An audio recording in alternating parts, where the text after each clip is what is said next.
Minus Elevation, a game released October 25th, 2021, a sequel to Minus Decadence, a roguelike Roblox game where you dive into the depths of a facility full of entities and monsters that can kill you. The main focus of the game is to delve into levels and activate buttons to restart your elevator, to go deeper and deeper into the facility. While there is no end, level 50 is where the original cap was. It is assumed this would be the end to the campaign mode that is yet to be released. Activating all buttons activates a 60-second timer where you have to quickly get back to your elevator, thus starting a cycle of level after level trying to avoid monsters and restarting your elevator. While this might sound difficult, you get items and upgrades to deal with the constantly scaling difficulty, whether you buy items or unlock them via completion of the bestiary. There are also Robux game passes that give you unique items on use, though, just a summary, there's more to this game than meets the eye. Mechanics. Minus Elevation has some mechanics, some more important than others while playing. The most important two being stamina. The stamina gauge is your sprint bar, allowing you to increase your run speed to quickly avoid entities. Basic sprint mechanic in most horror games. It drains quickly, but using equipment can buff the bar to higher levels. Certain items can be used to regen the bar as well. Using the meter whenever you get spotted isn't always the answer, but early game runs usually start with running away from monsters. The battery meter.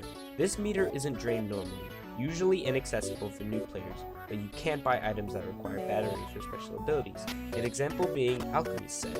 Using batteries is a one-time thing, unless you obtain upgrades that restore battery, or have certain items that restore it for you, an example being Tesla coils. Getting upgrades for batteries is as simple as voting for it during floor transitions. Upgrades like Floor Bonus 2 give you battery per floor. The next mechanic ties into the previous two. Items. There's two types, regular items and consumables. First off, regular items. Regular items are in-game paid-for items that you can equip and bring into the facility. They are bought with in-game currency and can be used infinite times without needing to be rebought. Then, there are consumable items. These are run-only items you can get inside the facility. The perfect example is a cheeseburger that restores 35 stamina upon consumption, and can be obtained through a lot of means. Some consumables need special equipment such as the alchemy table to be made, an example being potions. The next mechanic is effects, given via entities or items. Currently there are 23 buffs and 12 debuffs. Most buff types are just copies of each other, given by a different source, an example being speed. Debuffs, however, are unique with all of them doing different things. Buff and debuffs are a key player in runs, being life-saving or the complete opposite. The most common buff would be speed and their variants, and the most common debuff would be slow, caused by multiple entities in the facility. Another great mechanic are level upgrades, a vote you get during the start of the next floor. You have 3 options to choose from and vote for. Voting for something with a 0 activates whatever it says, and is something you can vote for an infinite amount of times, because it has no upgrades. Upgrades with a 1 and above are upgrades you can vote for a limited amount of times. An example would be multi-elevation, an upgrade that spawns in another elevator if the next level has room for it. You can vote for this upgrade 2 times and having a max of 3 elevators during any run, pulling this from the vote pool for the rest of the run. A more so useless mechanic is achievements, something you can achieve in-game doing various challenges or things during runs. They do nothing and are just a bragging right, something for completionist players to go for. The final mechanic is 3-in-1, the bestiary, plushies, and entities.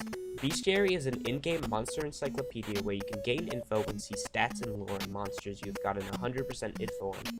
Gaining info is as simple as using camera, picking up notebooks, and being spotted or killed. Gaining 100% info on a monster shows you a fully colored image and the name of it. It also gives you a plushie of said entity. Only 2 entities don't have plushies, and all plushies have special text that makes runs more fun and endurable. They give buffs and items. Holding out a plushie for long enough will make them give you gifts like burger and scrap. De-equipping plushies makes them punish you with slow debuff the next time you equip them. Now, for the most important part. The entities. Currently, there are 4 group types of enemies. Common, the most frequent of monsters you will encounter. Some may cause issue, while some are almost no threat. Rare. Usually you won't come across these, though if you do, might want to save the memory with a picture. Boss. Hopefully you have the equipment needed to challenge one of these and survive. If not, certain death is upon you. Dangerous. You sinned and now you will perish. Only time will tell when your fate is sealed and your actions are met with consequence. Entities and a list and what they do. Starting with common. Bozo. Buffs other entities when around them. If you hear him make a devilish laugh and see red flames, run. Gaster. A pale ghost figure that looms in the facility, its corpse nowhere to be seen. It's said this entity comes from delvers not so lucky, and who have met their fate in these walls. Watch out, because spotting this thing is a problem on its own. Mimic. A tricky one. Uses its larger brain and IQ to change its own flesh to match delvers it's come across and devoured. Do take note, as once someone is seen, it can change with ease to trick any poor friend to see them as one of their own. Parasite. A nasty one for sure. Leaves behind puddles of its own filthy seed, taking of the mind of anyone unlucky enough to be caught by it, always looking for fresh flesh to delve its parasitic tongue into to control. Mire. A liquidated mass of toxic acids that boil and pop from its slimy shell. This creature leaves behind a residue wherever it goes. While this might be the key to avoiding it, stepping in the sludge will only weaken you, allowing this creature to trail back to indulge in its favorite meal, sludged delvers. Eye mass. This entity sends a shockwave of terror in a circle around it, causing all victims to slow down so it can catch them with ease. Stay away from it at all costs. Eye Master. A deadly beam-shooting monster, using its power to ricochet its beams against a wall to corner its prey. When close with this one, it will attempt to blind you and confuse you. Gondorer. The most sightful entity in the facility. It can see anyone from any distance and prepare a devastating beam that slows you to a crawl for a while. Stay out of sight or hide behind covers during the beam's startup. Wanderer. The weaker brother of the Gondorer. Though it's got much less range and only one eye, don't let it fool you. Like its brother, it shoots forward a beam of slowness. However, this one is instant. Merc, a golem made from smelted materials found outside the facility. Fused with parts of a wanderer, this twisted puppet seeks delvers to drag into the depths. With a gaze to slow its victims and traps to follow the enemy, this one is a smarter hunter than some of the others, but its unsightly creation is a burden for it to bear. Seeker, a beast, nothing more, nothing less. But this foul beast has a great nose, a sense of direction, and a hunger for delvers, and it will find you. Shade, one of the most pleasing entities to look at. While demonic in appearance, still, this fellow loves to watch and stare, though its ice-like nature is quickly melted away, revealing a flesh-hungry demon if you look back. Sculpture. While other entities run and chase at mere glances to a delver, this one wants nothing more than to not be seen. Its ability to run as fast as possible in a dead sprint when not being stared at makes it for a possible death sentence when dealing with other entities in the facility. Thorn. A plant given new life, though it seems to hate delvers, placing traps that drain your energy as quick as they can, though it seems their hatred stems from the nutrients within fresh meat of their victims. Sketcherman, a familiar foe, seems this one escaped his own reality and sat himself in this one, though only preys on delvers in groups more than 7. Watch out for his deadly gaze, as when she spots you, he will teleport right onto you, acting as a quick death. Rare entities. Not much is known about these ones, but tales tell of special beings that show a deeper look into the history of the facility. You might have to find this out for yourself, however. Boss entities. Stronger foes in the facility that pose a threat yet hold many rewards. While there are only 2, these 2 are a force to be reckoned with. Scratcher. A lanky tall figure with sharp claws. This entity seems to hate lights, almost prioritizing generators. Delvers have access to these generators in its room. Or is this behavior maybe an intelligent hunting behavior to make its victims fall quicker? Statues, a group of 3 entities that make its home within a storage house filled with other statues. Its power to manipulate the lights allow it to sneak up upon its prey and attack with full force. It also seems to have the power to swap places with any stone statue it sees fit. Don't let this one catch you in its line of sight, because you might just be added to that mausoleum of statues. Dangerous entities, the sins of humanity given form within the facility. These beasts know nothing but their own sin, possessing unique powers to injure their foes before a quick and swift death. Greed, an entity whose sole purpose is to hoard items and to deal with those thinking that they deserve some glory too. This entity will place mines where precious resources once lay. Dealing with these traps is no simple feat, however, and may lead to getting yourself hurt, or even worse, death. Envy, jealous of those around it, it seeks delvers to take what it thinks belongs to them. Though this entity is easier to deal with than the other sins, it should not be undermined, as it will leech your energy for its own, for a swift kill on a sluggish delver. Sloth. Committing the sin of sloth is either a choice or a mistake. Don't let this one fool you, as it will find any delver and chase them down, starting slow but speeding up.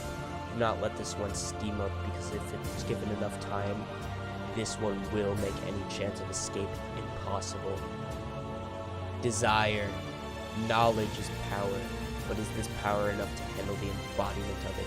This one has a range incomprehensible, seemingly able to spot a delver from across the facility, and able to latch its crystals onto its victim and refract light onto the delvers, injuring them with spears of it. Gluttony, a monster with no thought in its head but that of eating. Its pure essence is that of consumption. In its bestiary log, it states that it isn't intelligent beyond something of a wild animal. Though its favorite snack seems to be delver, it also eats anything on the ground it can grab with its grubby fingers, replacing it with a piece of flesh, sprouting quickly into a pumpkin bomb, exploding and possibly alerting gluttony. Wrath, pure rage. Going too far to the facility alerts this one of your powerful presence. However, it will not see you as an equal, rather a parasite suckling upon the heart of what it protects. Using a spear to hunt you, getting hit by it is almost an instant death. Upon finding all you can about it, Wrath, its entry in the bestiary written by themselves, states, the protector of the heart and a sinner of the beyond. The veil keeps secrets from entering within, hinting at the possibility of a greater force within the facility. The cons. Minus elevation has a plethora of problems that make the experience less enjoyable for new players or veterans. One of the biggest issues is the current map options. While being a game with a lot of content, there is almost no maps. The amount of repetition with some make an enjoyable explore moment into a oh god there goes my run moment. While there are more maps, some of them are either too rare to come across or are high player only maps, with the cooler ones being 7+ player maps only.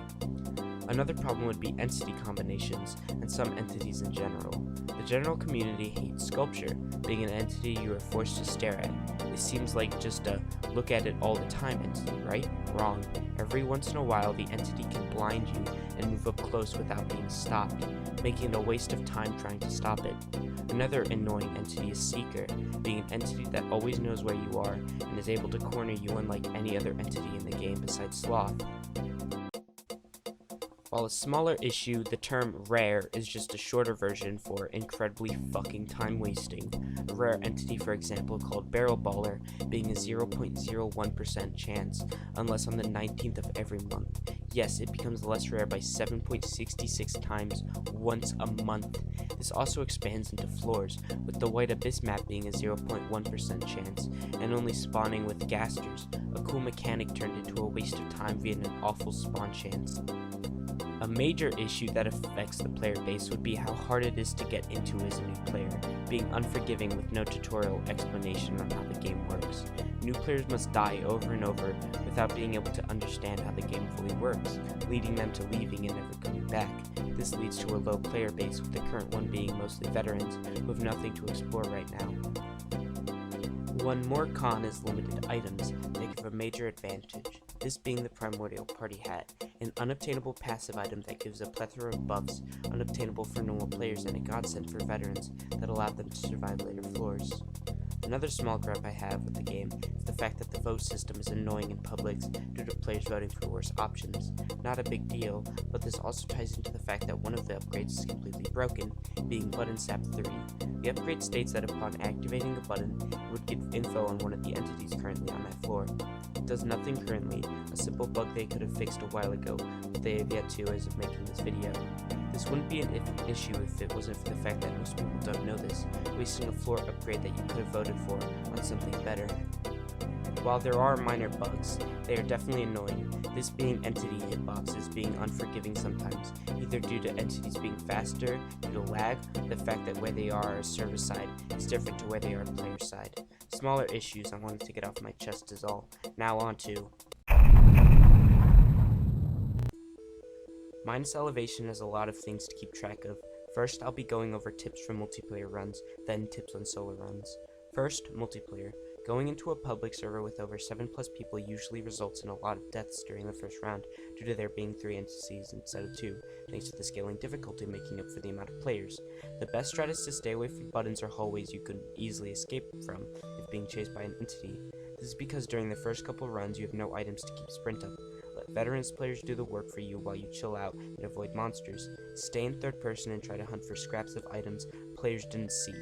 Don't be worried if you get nothing for the first couple of floors, because you can make up that amount as others die. Try to get as far as you can while piggybacking off of others, because you gain in-game credits per floor, allowing you to buy items you need to make it further. Save up for the camera first, being the best option for grinding info and surviving tough situations. Now for solo runs. Usually do this after you have a grasp of the game, but if you are still new to the game, the best strat is to slowly wander through the map and stick near walls. Look before you move and grab anything and everything you can find. If you get seen, just loop corners to lose aggro, or if you have an item, stun them and run past them and hide behind a corner. Being mindful of where entities are and what entities you are dealing with is a great idea. Finding a notebook on the ground and picking it up will give you the info on one of the entities in the game, spilling their name in the process, making preparations for dealing with them easier. Take it slow, as you have 5 minutes to complete any level before accidentally activating the Sin of Sloth, and if you have already have activated the Sin of Sloth, take all the time you need. Reaching later floors is all about staying on top of stamina and making sure the bar never hits 0. Well, there you have it. That's mostly everything that a beginner should know about Minus Elevation. I thank every single one of you for coming this far into the video and supporting my channel by watching this. And maybe you can click that big red sub button at the bottom. I hope I can make more content that's enjoyable for the future. Also, look forward to my Voxel Blade Let's Play coming out soon when the game drops, as I'll be trying to make that a weekly thing. Hope to see you guys next time. Peace.